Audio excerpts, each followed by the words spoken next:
Nobody's listening, right? Hi, Andy. Hello. Is anybody listening? Holy smokes. Yes, they are. There's a bunch here, so I'm just going to do a few. I do want to say this. You said the other day that we have almost 1.7 thousand ratings. Yes. Which is fantastic. But your boy Eckhart Tolle, am I saying that? No. Eckhart Tolle. Uh-huh. How many does he have? 2.7 thousand. Oh, it's 2.7? Yeah. So we're a grand away? Yeah. It's a goal, though. So I'm just putting that out there to the universe as he would put it out there to the universe. I don't think you know his teachings. Isn't he like all about The Secret and stuff like that? No. Don't be so smug about it. You're being very smug about it. No. Like you know him or something. I do on some levels, but he's not about The Secret. Oh, okay. Anyways, we want to beat him. Like we want to be number one and we want him to be beneath us. Well, I do have to say, even though we are 1,000 away from beating Eckhart, I'm still impressed because I think of him as he's like big potatoes. And he is the reason we got into this podcasting game for everyone listening. No, he is. What are you saying? Oh, boy. I haven't listened to his show, but you sometimes send me episodes to check out. And you haven't? I haven't checked them out yet. Honestly, Andy, that's so annoying because you're listening to Whiskey Ginger or whatever these podcasts are that are... I just like to giggle. I know, but... Eckhart's not known for the giggles. No, but he can be funny. But I've sent you so many of those. And when I'm sending you one of those, it's like, this is profound. I've sent you them and been like, this is what we were just talking about. Or if you and I were having kind of a bigger existential conversation and then I happen to listen to the one episode that's about what we were talking about, sort of? Yeah. I will listen to... No, you won't. You're lying. There's one that I want to listen to that you sent recently that I should probably listen to. Yeah. Well, it is transformative. I should leave Eckhart. I haven't left him a review. I will, but then that makes Wait it until after 1,001. we... Yeah. But okay, let me ask you this about Eckhart Tolle. Would he, if he heard this conversation, he'd probably be pretty chill about it, right? Or do you think he would feel competitive about the ratings at all? No, he doesn't give a fuck about anything. He's chill about everything. His whole thing is that all human suffering is created by human thought.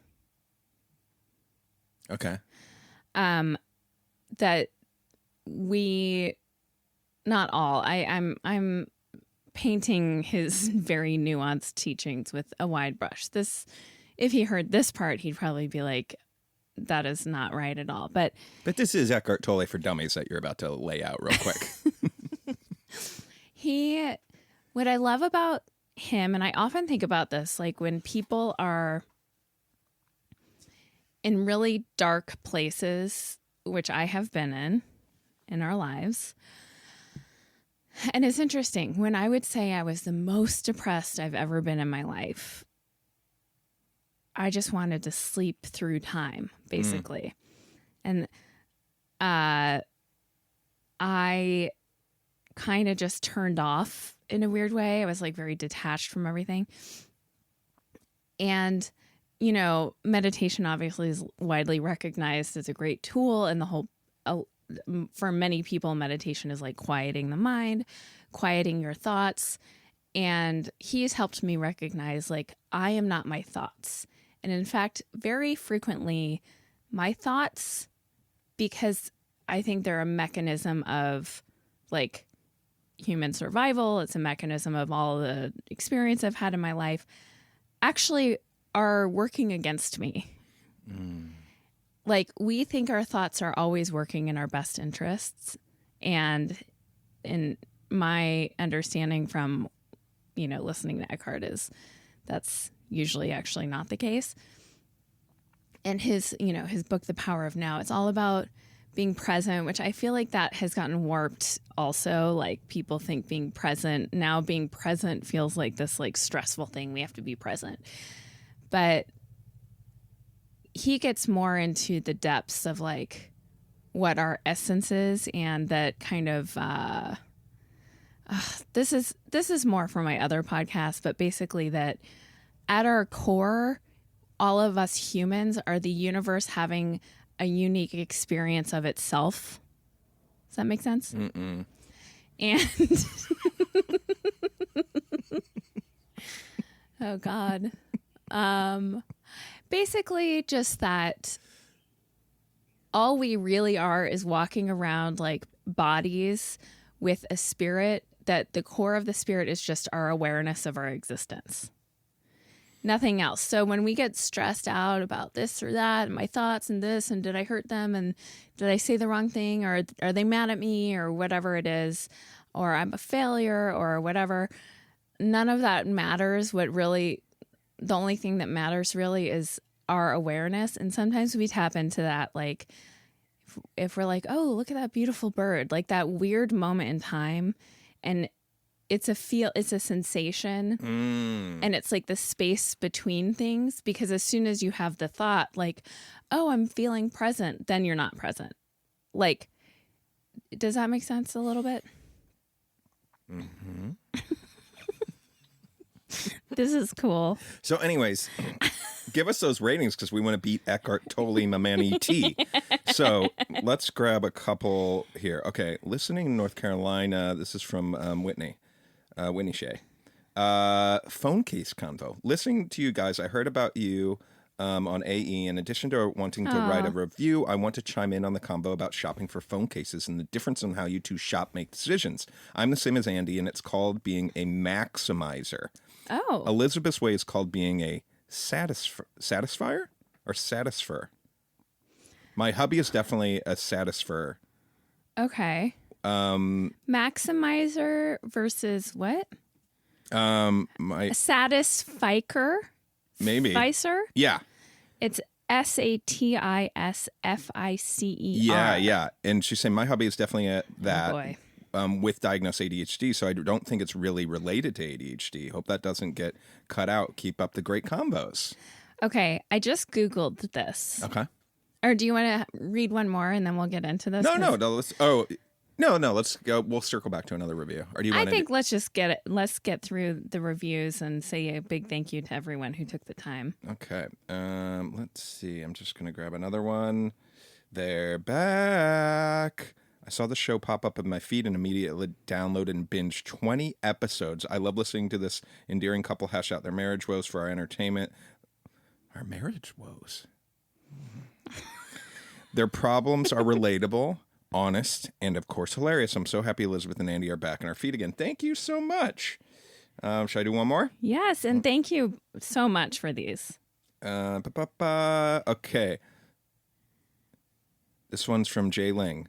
I was a fan of Totally Lame and was beyond overjoyed to have you both back in my weekly rotation of podcasts. Back in the Totally Lame days, I shared a small closet-sized office as a gift buyer at Vroman's bookstore.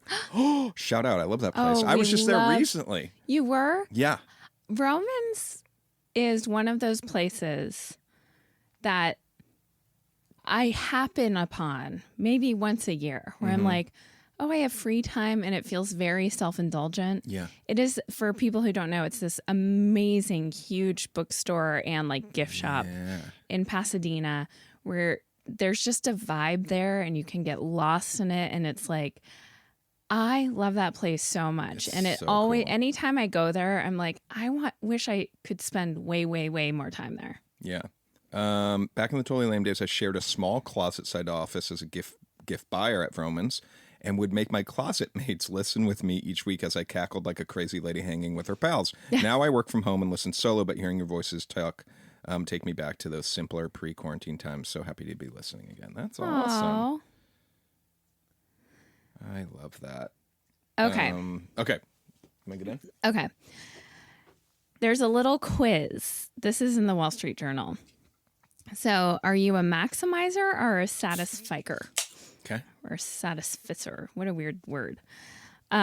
This is Barry Schwartz at Swarthmore College developed this way to determine your decision-making style. Swarthmore, is that an all-girls school? I don't think so. Okay. But maybe. It doesn't mean all the professors have to be ladies. Not where I was going with that. Oh. Where were you Where were you going? I just, every once in a while, there's things in my memory bank that I'm like, just like, is that all-girls school? Now I think you're thinking of Wellesley. Maybe. Did you? No, it's been co-ed since 1864. Okay. But at one time. Okay. For each statement, score yourself on a scale of 1, strongly disagree, to 7, strongly agree. Okay. I'm actually going to make a note so that we can keep track. Okay. 1, no matter how satisfied I am with my job, it's only right for me to be on the lookout for better opportunities. That's a 1 for me. What is the 1 rating? Strongly disagree. Yeah, strongly disagree. 2, when I am in the car listening to the radio, I often check other stations to see if something better is playing, even if I'm relatively satisfied with what I am listening to.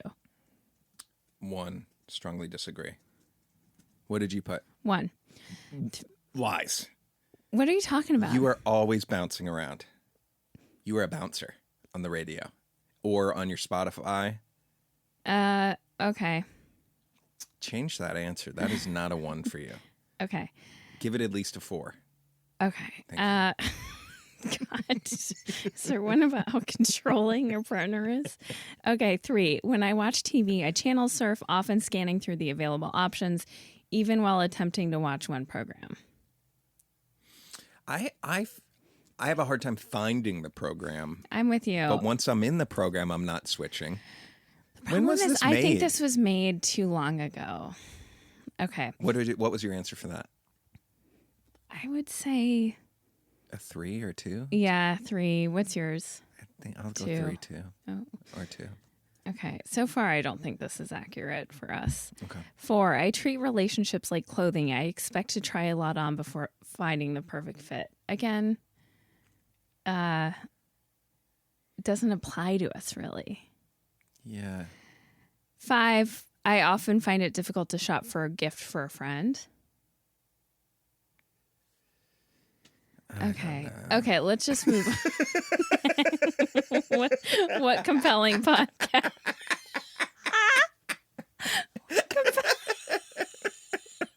We can't even do the fucking quiz. Can you just read the definitions of both? Okay, yeah. Okay. Sorry for that quick derailment, everybody. The 10-minute long. We didn't even answer the question before that question, too. We just moved right past it. We're like, yeah, we can skip that one. Okay. Oh, this is funny. So maximizers like to take their time and weigh a wide range of options, sometimes every possible one before choosing. Yep. Satisfiers would rather be fast than thorough. They prefer to quickly choose the option that fills the minimum criteria. The word satisfice blends satisfy and suffice. Maximizers are people who want the very best. Satisficers are people who want good enough. This is from the author of The Paradox of Choice. Okay. Most people fall somewhere in the middle. A person can maximize when it comes to some decisions and satisfice on others. There was this big study done. They found that maximizers landed better jobs. Their starting salaries were on average 20% higher than those of satisficers. But they felt worse about their jobs. The maximizer is kicking himself because he can't examine every option at some point and had to just pick something. Maximizers make good decisions and end up feeling bad about them. Satisficers make good decisions and end up feeling good. Yeah. Satisficers have high standards, but they are happier than maximizers. Maximizers tend to be more depressed and to report a lower satisfaction with life. The older you are... Dinging a lot of bells over here. The older you are, the less likely you are to be a maximizer, which helps explain why studies show people get happier as they get older.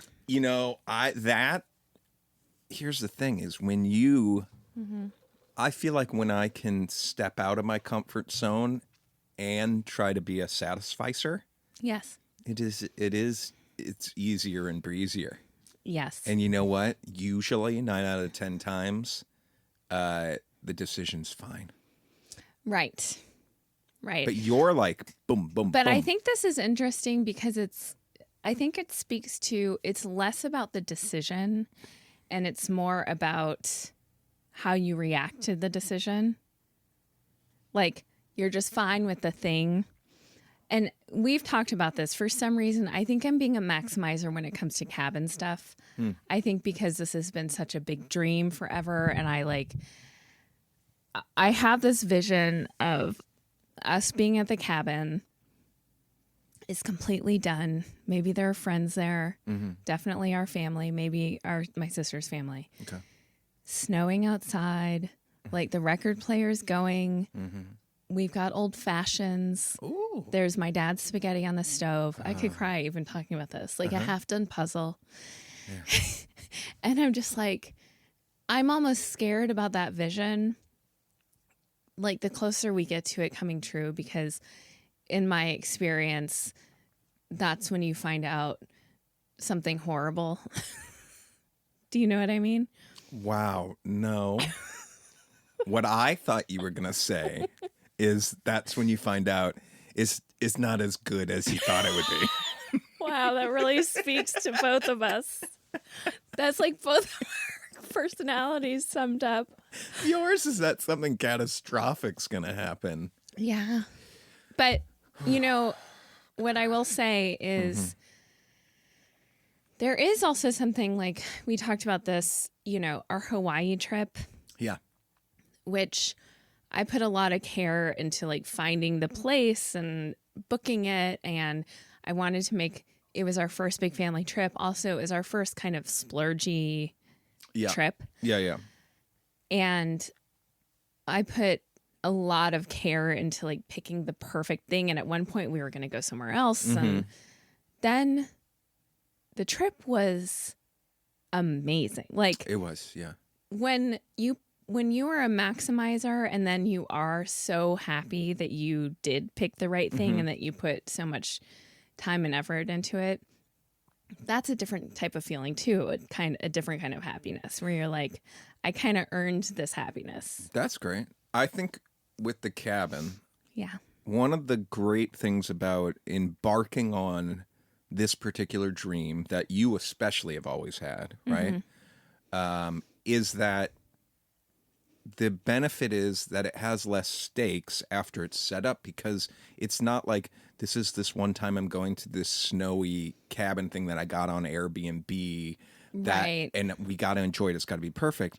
With this, we get a gazillion cracks at it. And maybe that will give you some comfort that the magical moments, maybe they will be that moment you just described, but it might be a plethora of all these other different things that you don't even know what they're going to be. But because you have this thing that you can go to whenever you want, it's going to be there for you. So does that give you a little comfort maybe? Yeah.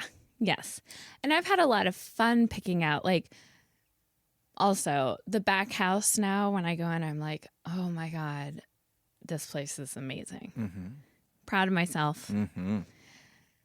So there's also that kind of feeling that I want to have achieved. Yes.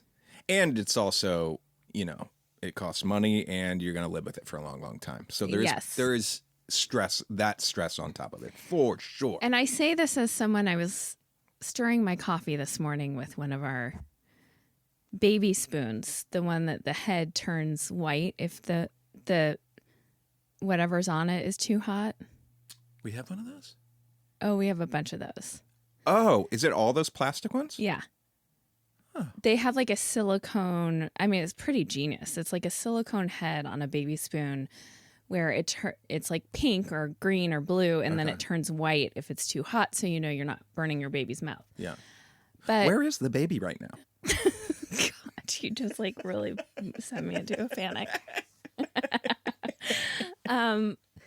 But I had the thought, like, we keep stuff for a long time. We're not like hoarders or anything by a long shot, but Like, yeah, we could have gotten rid of this. If we're still using it, we're not willy-nilly throwing stuff away or changing our minds on things. Like, once we have something, we pretty much run it into the ground because we try not to be wasteful and we try to be eco-friendly. And we also, I think until pretty recently, like, we had, tighter purse strings than many people we know. And like, we were frugal. Mm-hmm. So, that's the other thing is like picking something new for a new place is something that's new to me. Mm-hmm.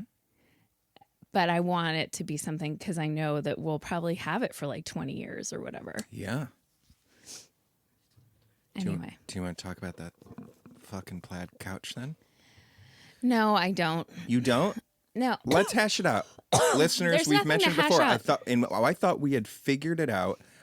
There was such a beautiful fabric that you presented. We were both so stoked on it, and now you are switching it all up. Well, no, I'm not. So my sister, God love her, who is very generous, she's an interior designer, and she has offered to help us make these couch dreams happen, which is no small thing because it's her time and energy. Mm-hmm. And she put together like where she has these custom sofas made. She figured out the fabric of it all, how much it's going to be. She presented us offers and options. And then, okay, so we got this fabric and I do love it a lot. Lot. I thought, so it was a different composition material-wise from the fabric that we had our cushions made from, which we had agreed the fabric we made our cushions from, while we love those for the cushions, it's a little too scratchy for a whole sofa. Okay, maybe. But also fabrics get softer over time, so that's something to consider. I thought this fabric was softer than that, but I realized to my horror, just like 2 days ago, it is the exact same material. But just a different print. This is the first time hearing about I haven't told you about it. Hold on. This is the first I'm hearing about the softness thing because I thought you were thrown because your sister sent you a different option of something she said was super soft. Well, and you look at the picture of what she sent and it looks so soft. But what's a bummer is I think that you have already decided you don't like that print. Yeah, that print didn't speak to me the way the one that we picked did. And I do feel like you're talking about I had finally come around to the idea of a gigantic plaid couch and it being kind of the hero piece of the cabin. Yes. And now today you're talking about maybe we don't even want a plaid couch. So I am if we're going to talk about maximizers, you are the maximizer right now. Here's what I'll say. Please. I'm just saying there is a world in which we go a solid color couch, plaid pillows, plaid curtains. Plaid is not leaving the building, as we know. Like, plaid is a big part of this world. That's not a hero piece. Okay, but what I wanted to say was this couch is everything. Like, that picture I have of all of us, this huge sectional, comfy, cozy couch, like, is very important. I've never had a sectional couch. Having that corner is very important. I've never had like a really high quality, well-made couch. It's always been kind of, whatever.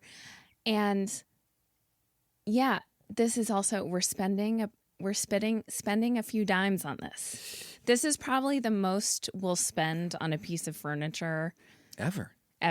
So yeah, I'm taking it very seriously.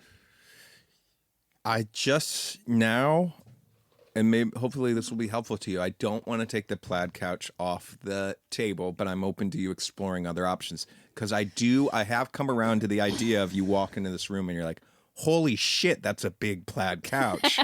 But that's kind of awesome. Yeah. And I want you to think of it in this context too. Like when we bought our place, there actually was a really cool old couch in the back house, remember? Oh, I thought you were going to say the one in the... Yeah. Oh, no. Yeah. Okay. But I feel like whatever we're putting in here, it does have the potential from 20 years from now to be kind of ridiculous, but also like, oh, but that's pretty fucking cool. But like, we're going to love it for the next 10 years, and then it's going to be like a little ridiculous, but we'll always love it. We will always love it. Right. Yes, I forgot about that couch in the back house. There was a very cool tweed plaid, like 70s couch. And everybody that saw the picture was like, holy shit. Keep that couch. But and why didn't we give it to... What happened was we opened it up. Was it the feces? Yes. There was... Too much feces. There was... Rats had been living in this beautiful couch too long. For way too long. And I mean, I guess there was a world where we could have... It was just so revolting. I mean, I did clean up some of the feces. I forget. I did. Stop, please. Please stop. The feces. But I really like our pull-out couch we got for that spot now. Yeah, me too.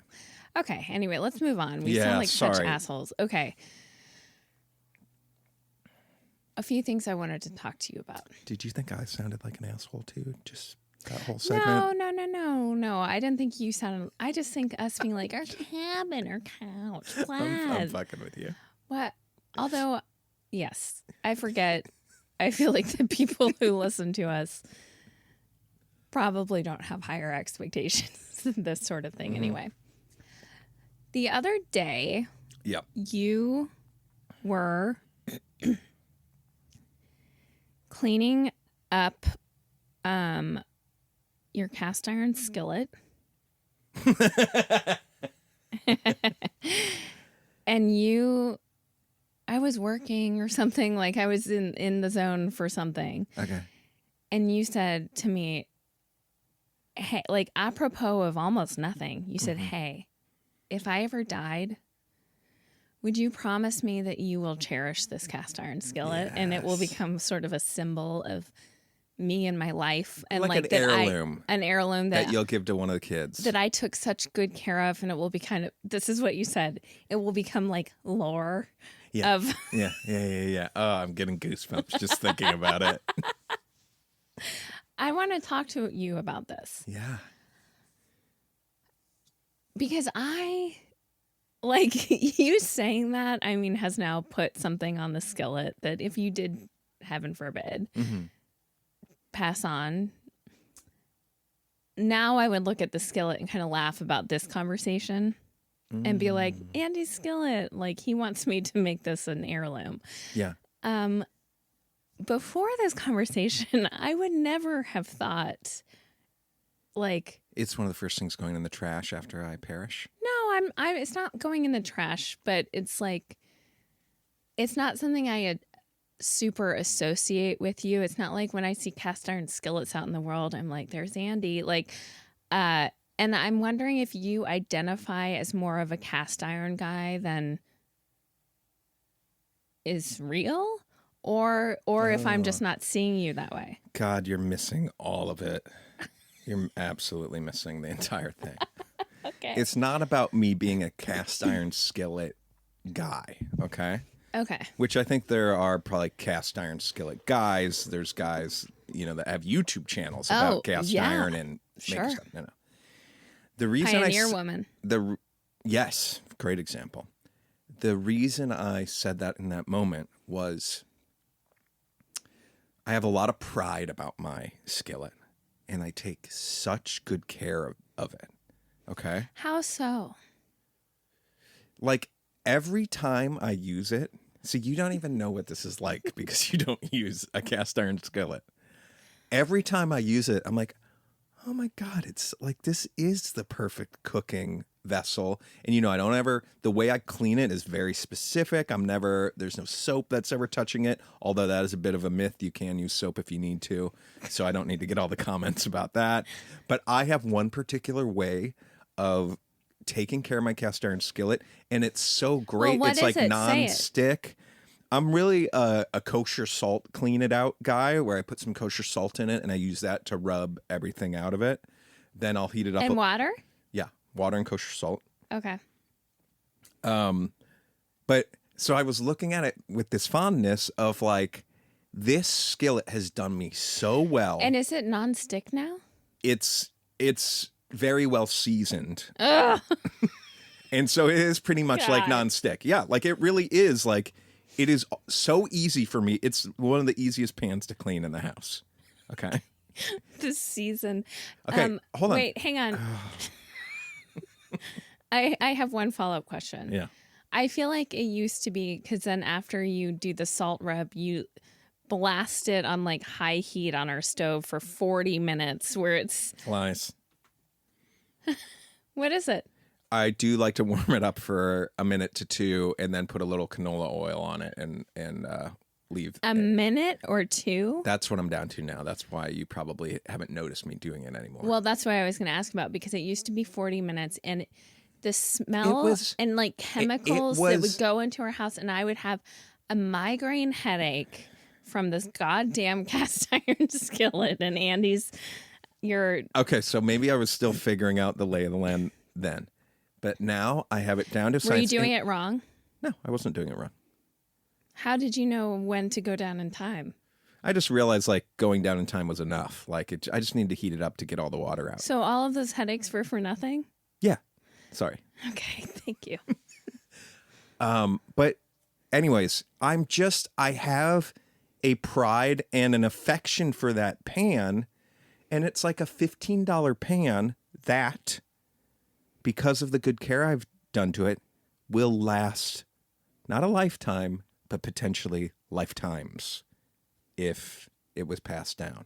It is the kind of utensil that can be passed down and given. And I just had that thought admiring it the other day as I was, how easy it was to clean up, that I was like, I hope I was asking you, could you, make this dream for me come true, because this is something I love. And I think what could be sweeter of you giving it to one of our children? Because then guess what? They have a really special pan that then someday they'll give to, it lasts forever, Elizabeth. You don't get it. You don't get it. You don't get it. But it wasn't, okay, it's just interesting hearing this, because I feel like you're more, the way you presented it to me, which I think was the right way to appeal to my sensibilities, was like, if I should die, which is, my favorite line of thinking, would this be like, could you endow this piece of cooking equipment with my kind of spirit and importance and whatever? Yeah, I didn't want to see you chuck it. Becomes meaningful. But what you're talking about really is just that you're so proud of the utility you've given it, basically, that you kind of just want to see from the afterlife, like how long it'll go. No, I mean, yes. But did you totally miss the thing about how it would become like a special pan for the generations that would keep inheriting it? Now it's multiple generations. That's what I'm trying to get through to you. It's not lifetime. It's lifetimes, plural. Okay. Yeah. Like name another thing that we own that could be passed down for generation to generation to generation to generation. Well, my grandmother's mother-daughter chair. Okay, great example. My grandmother's cuckoo clock. Or whatever that's called. But here's the thing. I really appreciate this, Andy, but you're missing one major thing. Mm-hmm. If you say it's not special to me, I'm going to walk out of this room. No. I know it's so special to you. Yeah. But it's likely not going to fall into the hands of someone who's going to give it the same care. But they would if they knew, like you're saying. Well, you need to start then with our kids, like including them in the ritual of the pan. Okay. Because I say this as someone, Anna Marie and I inherited all of my parents' stuff. Mm-hmm. We divvied it up, which was so stressful. Mm-hmm. Like one of the most exhausting, stressful times. And I realize now, I think it's because, she had like a starter apartment. I was living in like essentially a college dorm, but not the actual dorm. But I was living a college kid's life. I had nowhere to put the stuff. Mm-hmm. And we both kind of like picked willy-nilly the random things. Okay, the piano is a perfect example. Mm-hmm. That's something that's like, it was my parents. It's really meaningful to me. I'm going to have this forever. I will pass it down. And as you get through life, certain things lose their whatever. We ended up selling that piano because it took up a lot of space. It didn't fit our life anymore. Mm-hmm. Now, I also have realized over time, like, things are not people. Correct. So like, I don't have very much of my parents' stuff anymore. Very little, honestly. The things I have are meaningful and do matter. So maybe the pan would fall into that category. Mm-hmm. I'm my dad's watchdog. That really matters to me. Okay. Do you know what that is? Yes, it's what. Yeah, I totally know what that is on your nightstand. It's a little dumb ceramic dog. Love that. That he would put his watches up on the tail. Yeah. And I think my mom disliked that thing, but he loved it so much. Yeah. And so I love it. But having had this conversation, yes, the pan will have your spirit connected to it. I will think of you every time I see cast iron pans. I will. No, but see, I'm not even asking you to do that. That's the thing. And I think maybe that's the disconnect you were having, because you're like, Andy's not, he's not like that. Cast iron's not his identity. I think you just want it to go on. Yeah, I do. Okay. I do. And then, also if I die of like the instruments, the only really special one is that guitar I got when I was 12. That's that amazing. I've had forever, and it's a very nice guitar. Okay. What about that yellow one? That one? Yeah. The acoustic one? No. The middle one. That's like a piece of crap. Is it? Mm-hmm. When did you get that? When we were living in New York. You did? Yeah. Okay. I absolutely love the small acoustic one, if there's another one that you want to keep. And you gave that to me, I believe, for my birthday one year. And I absolutely love it. Oh, okay, cool. But that other one, yeah. I'm glad we're doing this inventory. 12, yeah. What would you have of mine? What would I keep of yours? This is so dark, but, right up my alley. I'm trying to think of things. I'm really curious. For my other podcast, I'm having a medium reading. Oh, yeah. And I'm like really curious if she's going to bring up certain things. And one of the things I'm curious if she's going to bring up is, oh, wait, I shouldn't say it. You should not say that. Oh, my God. I'm glad you just caught yourself. The reason Elizabeth is not going to say anything is because what if the medium listened to this? And by the way, actually, I was going to launch the podcast like next week.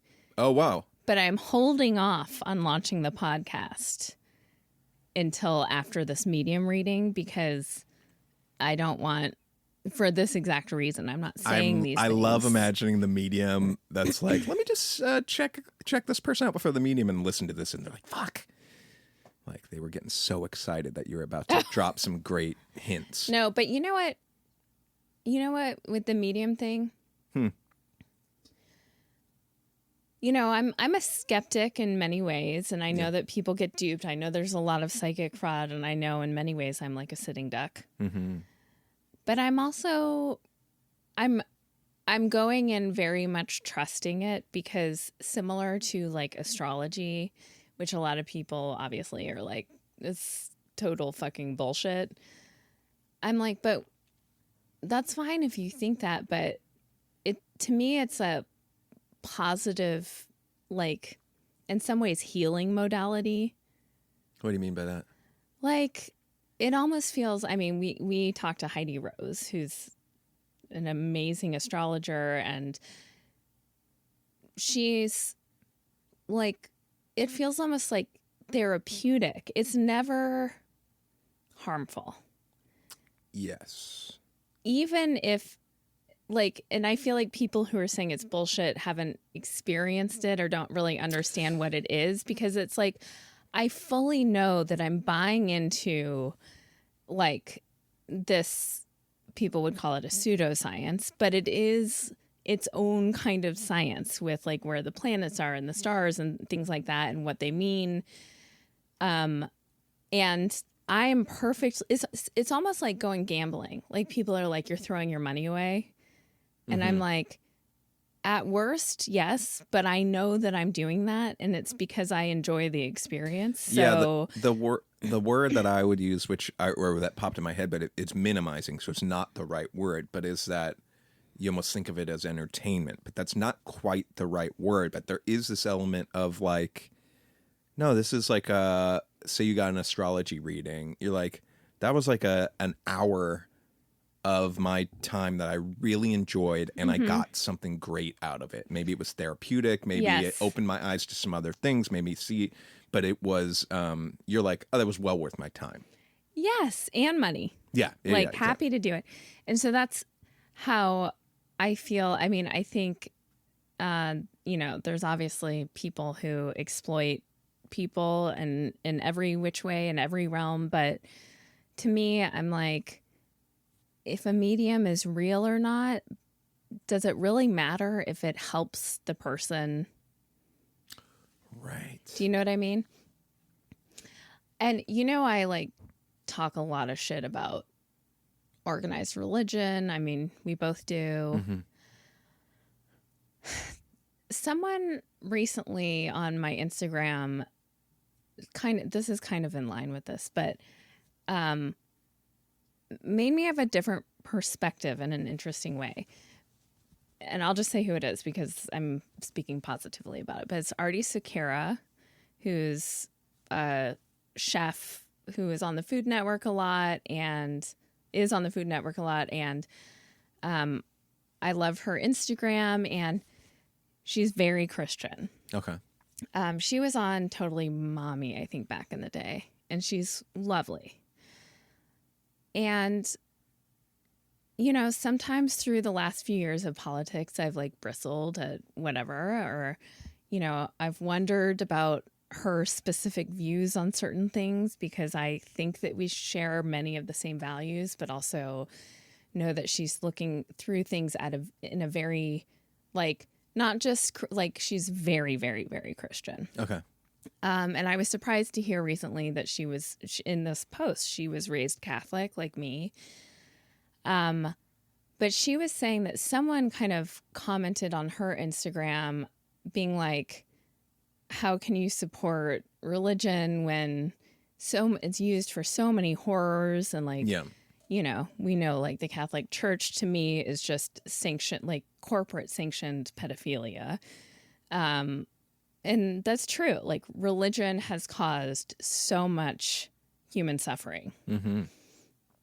But she spoke to it like, well, yes, of course. Like, of course it has, because in any belief system, whether it's political, religious, like cultural, people find ways to exploit that to hurt other people. Like, that's just true across the board.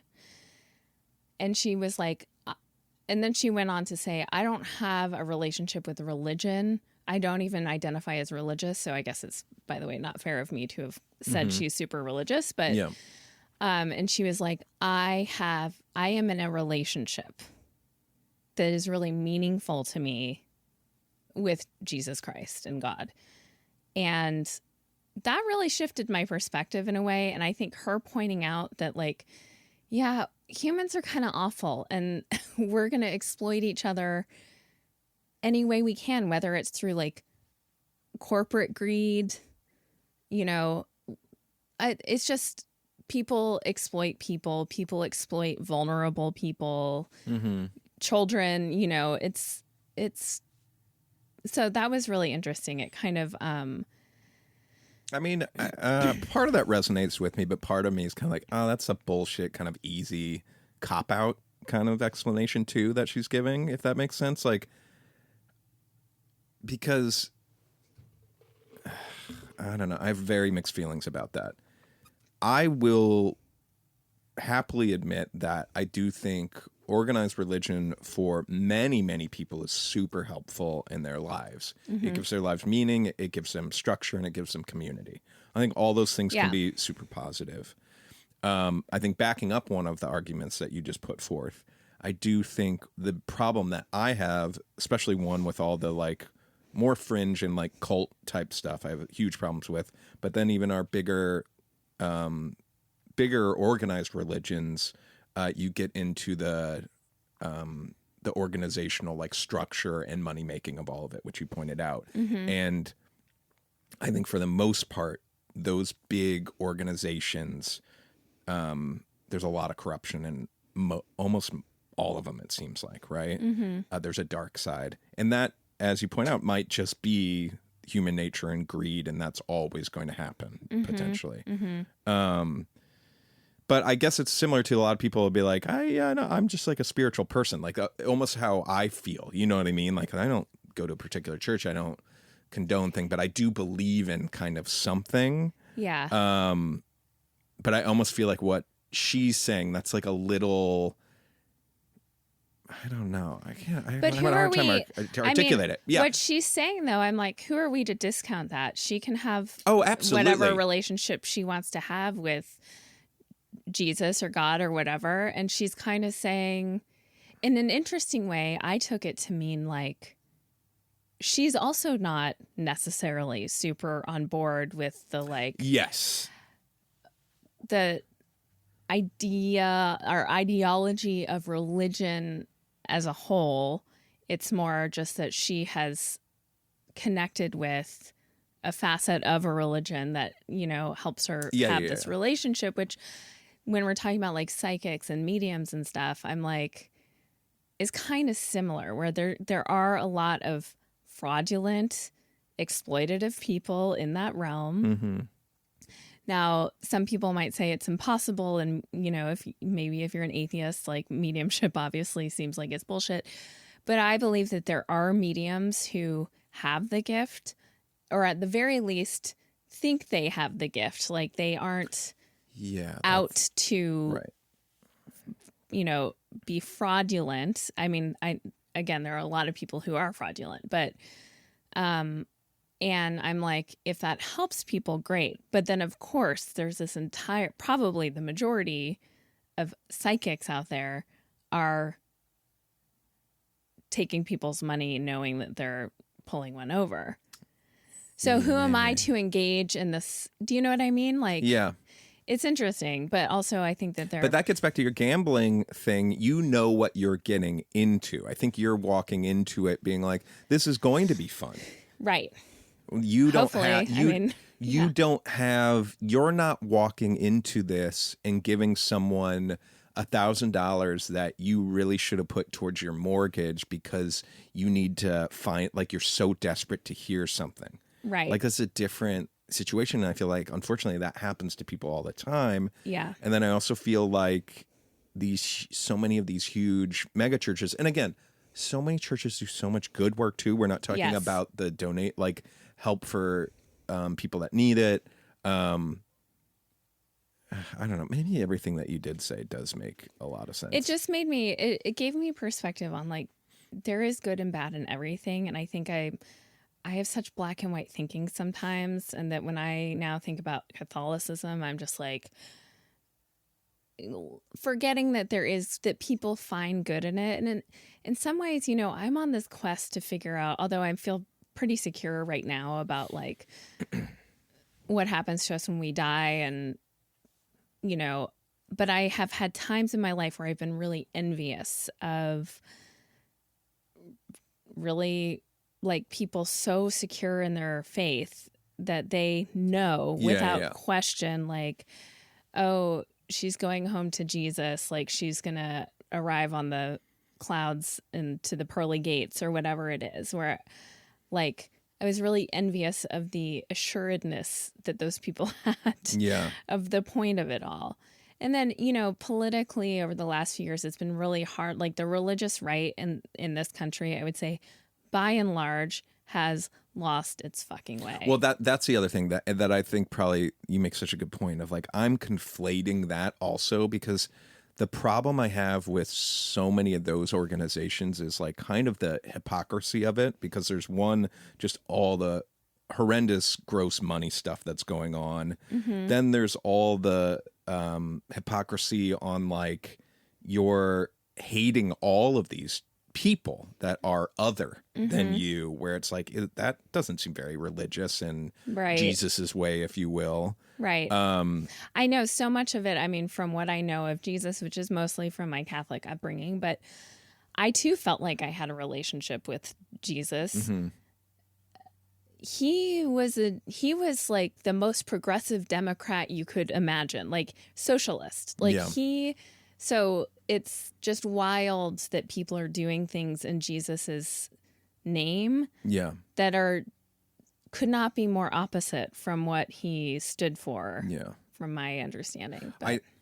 I don't know. Yeah, this is like a tangent out of all this, but I have a harder time with those people and all the hypocrisy and then it getting conflated with the politics and stuff, all based on this belief system that seemingly has nothing to do with all these issues that you're talking about in some cases, where like I can understand, if we're getting into politics for a second, I can understand like the steel mill worker in Pennsylvania that voted for Trump. That's like, I voted for Trump because like, you know, I feel like I'm getting left behind. No one gives a shit about my job anymore. Like all that stuff. Mm-hmm. I can understand that rationale and that belief. Yes. Where the just like super religious right person that's out there picketing, like, I don't know what the trans bill or something. Mm-hmm. I'm just like, what the fuck are you doing? Well, it's gone off the rails.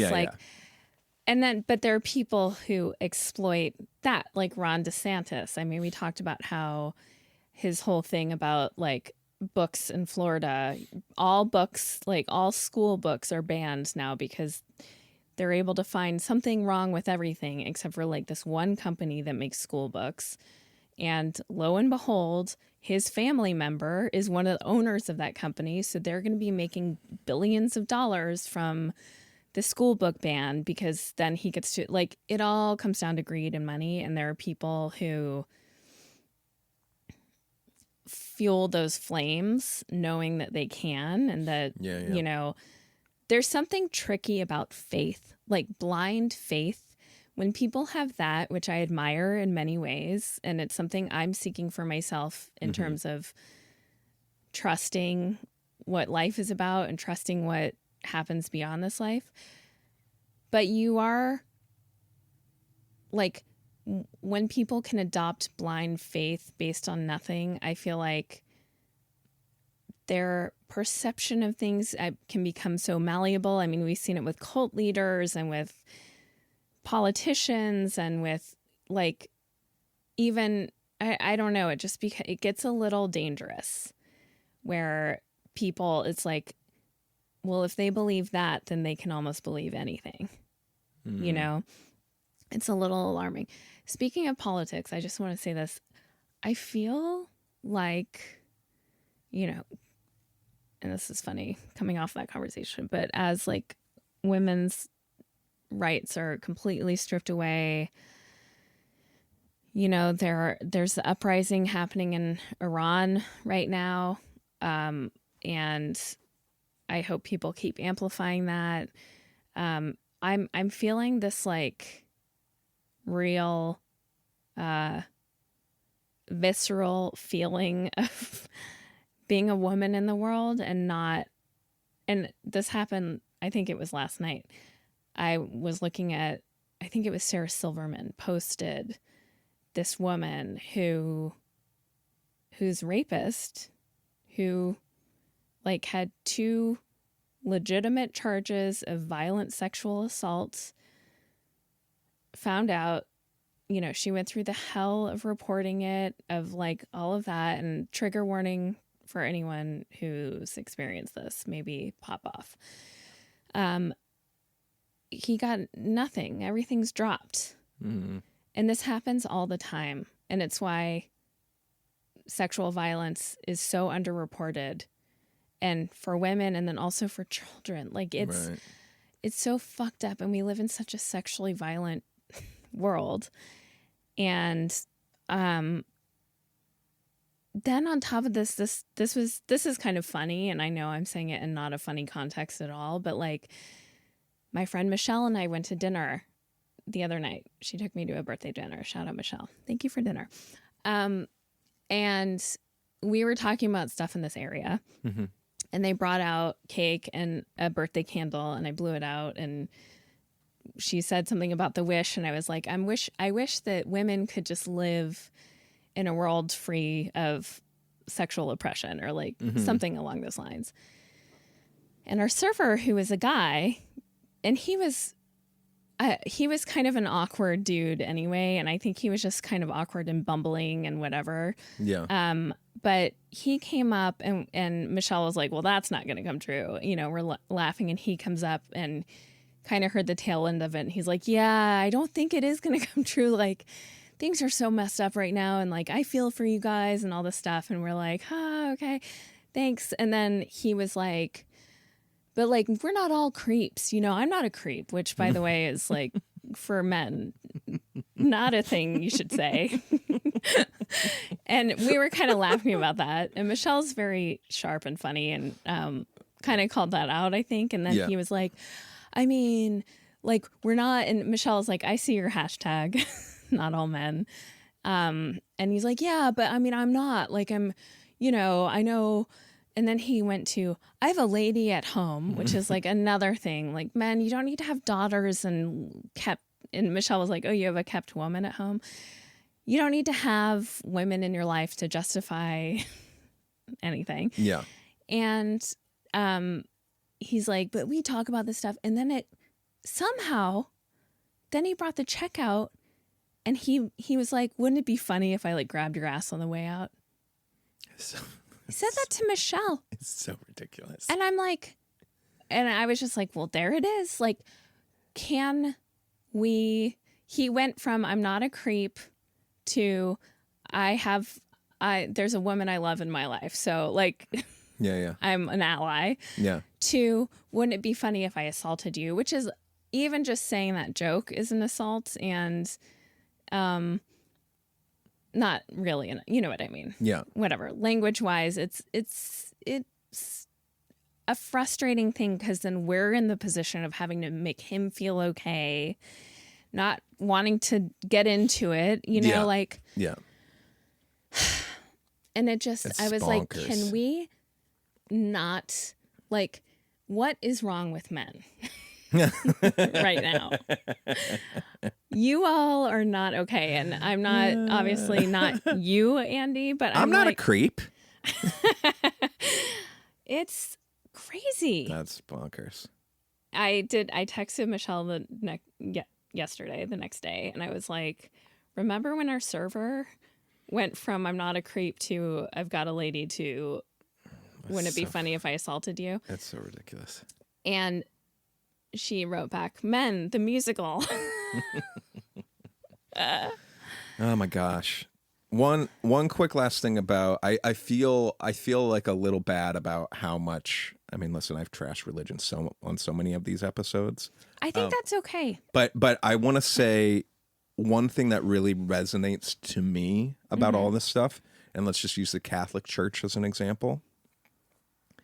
You have a enormous organization, maybe the biggest organization in the world, I'm not sure.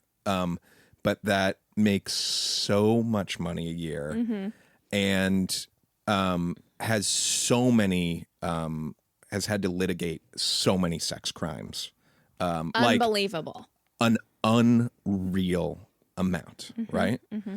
So you can say how, okay, that happens, but that's not the whole church or everything. But like, imagine just if that church was like a college you were going to send your kids to, and it was like the best college, and if they went to this college, they'd get a lot out of it. But you're like, but it also turns out that like many of the professors have, sexually assaulted children, but we move them to different departments in the school. Yeah. So, your kid might not get them as a professor. Right. But like, if there was one or two professors at the school, I'd be like, I'm not sending my kid to that fucking school. Of course. But if it's like 30% of the professors, it's just so absurd to me that more people aren't up in, arms about this situation. It's unreal. I do not like Catholicism. I mean, I guess this is true of all Christian Judeo religions that like put the pedophilia aside. Yeah. The whole like premise of, I mean, it kind of speaks to what I was just talking about. Like, what is wrong with men? That men are on this pedestal and that we all should kind of be subservient to men. When men, it's kind of been proven, y'all have like some hormone shit or something that you're not the best ones to be in charge. And I'm like, it's just so problematic to begin with. And especially in Catholicism, where like when I think about, I was like a 14-year-old pubescent girl going in weekly. I think I was like 13, 14 when I was super religious. Yeah. To confession. Oh, yeah. There's to all the guilt. A man who ostensibly has had no sexual experience in his life or has only repressed sexual experience. Yeah. Like, who is the last person to speak to like real life shit and has pubescent girls and boys coming in and being like, I touched myself and all of this, like, it is so fucking creepy across the board. It is so fucked up. All of the Catholic, that I'm happy to rail against Catholicism. It's a tax haven. It makes this unbelievable amount of money. The crazy stuff of how much money they got from the government from pandemic stuff. It's infuriating. It's a dying religion, which I'm so happy about. Like, I'm happy to see it have its last gasp. Probably not during my lifetime, but like, it's what they have done to children is something we can't even wrap our heads around. Like, and you're right. They fully knew it was happening. Like, and also, what the fuck did you think was going to happen when you have a bunch of men who aren't allowed to be sexual beings? And also, if there are men who are pedophiles, like what a dream gig. I get to go be like this authority figure, this trusted and beloved. Right. And I mean, it is such a fucking mess from tops to bots. I just can't even. Sorry. And your argument lost a little weight when you said tops to bots. But I also think about, like, not in a major way, thank God. I was never abused, but I, like, as we know, I had sex at that party or whatever. And then, but I joke about it now. Like, I said 1,000 Hail Mary. I thought I was going to hell. I know. And then I had a response. My response to that was shaped my life in a big way. And that I set out to make that guy my future husband and had lots of sex. Like, I just wonder what my sexual, I didn't feel like you had lots of sex with? What was that part? Yes, with him, because the damage was already done. And then I was on a mission to make him my husband. You thought that would erase it? Yes. or not erase, but at least like give me like some points. So you thought it was a point system for hell? Well, or you were just grasping for anything you could? Grasping for anything I could. And also like, but also it was never without guilt. It was never without shame. Like, I really wonder what my, you know, and I'm just curious what my sexual personality or sexual development would have been like if I didn't have that like insane ideology as my foundation. Like, I hope that our kids are able to explore their sexuality, enjoy sex, respect themselves, and not have it be all about what this like man in the sky who's punishing is, you know, it's so crazy. I can't even, that's the one thing. I also have no perspective on any of this of like the whole, just how many people walking through the world have that belief system of hell and that they might be going to hell because of something they did. I didn't grow up with that, so it doesn't resonate at all. And when I think about it, I'm like, that's fucking crazy. You thought you were going to go to hell? But then there's people that hear me saying that right now that are like, bro, you're going to hell. You know, like, no, like they're legitimately feeling that. I know, but it's also, there's so many contradictions. Like we're all sinners. We're all flawed. I mean, that's very set up in the Bible and with Jesus and everything. He died for our sins. We're all sinners.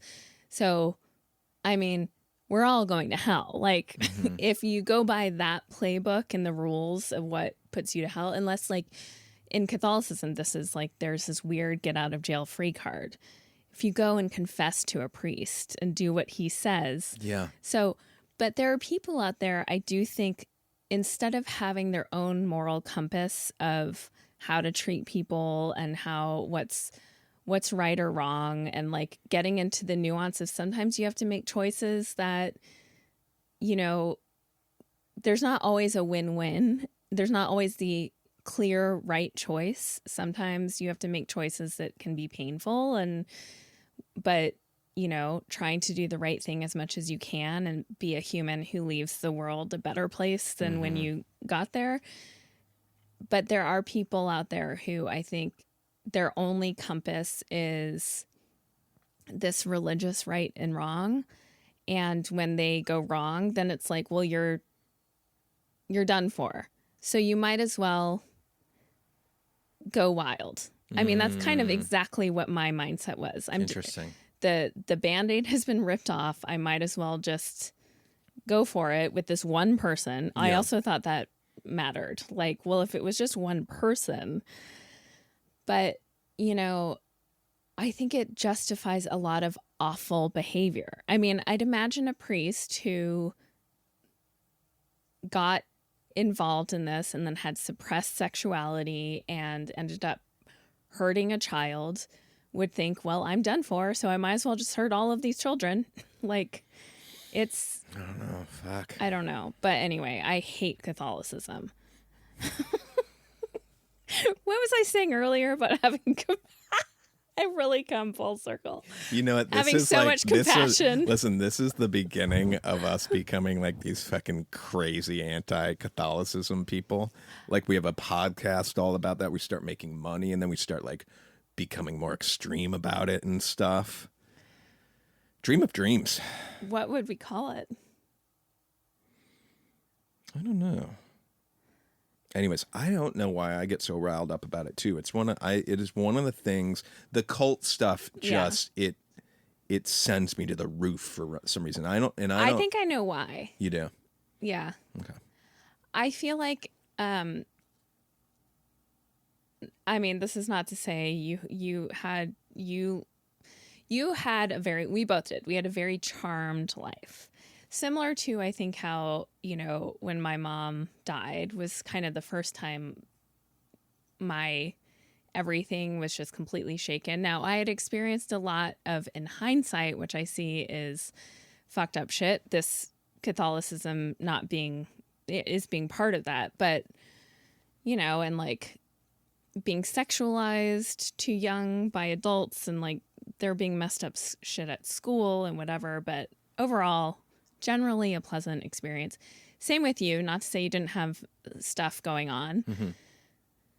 I think when you went to college and took that class, it might have been the first time you felt the roiling rage of like outrage against injustice. Maybe. And maybe that stayed with you, like. But at the time, I mean, I took many classes on it. It wasn't just one class. I know, yeah. Like, I almost think it was just fascinating to me. And then, yeah, as I've gotten older, it's been infuriating. And we know a couple people that have kind of been fallen prey to that kind of stuff. What was your professor's name? Rob Balch. And he infiltrated Heaven's Gate. Yeah. And the partner he did that with ended up joining. Yeah. Whoa. Yeah. What did he have to say about that? I mean, I don't remember I mean, he pops up in those recent Heaven's Gate documentaries, but I don't know, he was just such a cool professor. I mean, he was just kind of laying out all this stuff, and he did, I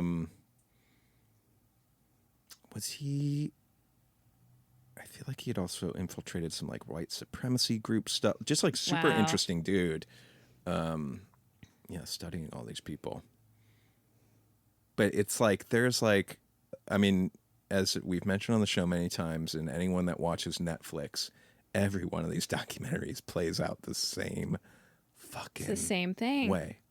Except for Heaven's Gate, because that guy was so sexually repressed, he didn't have sex with anyone. He just made people cut off their balls.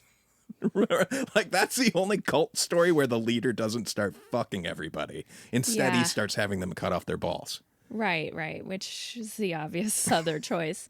Wait, real fast, will you share with me, you know what, we'll save it for next time. We've gone way over. I want you to talk about that story you told me that you saw on TikTok.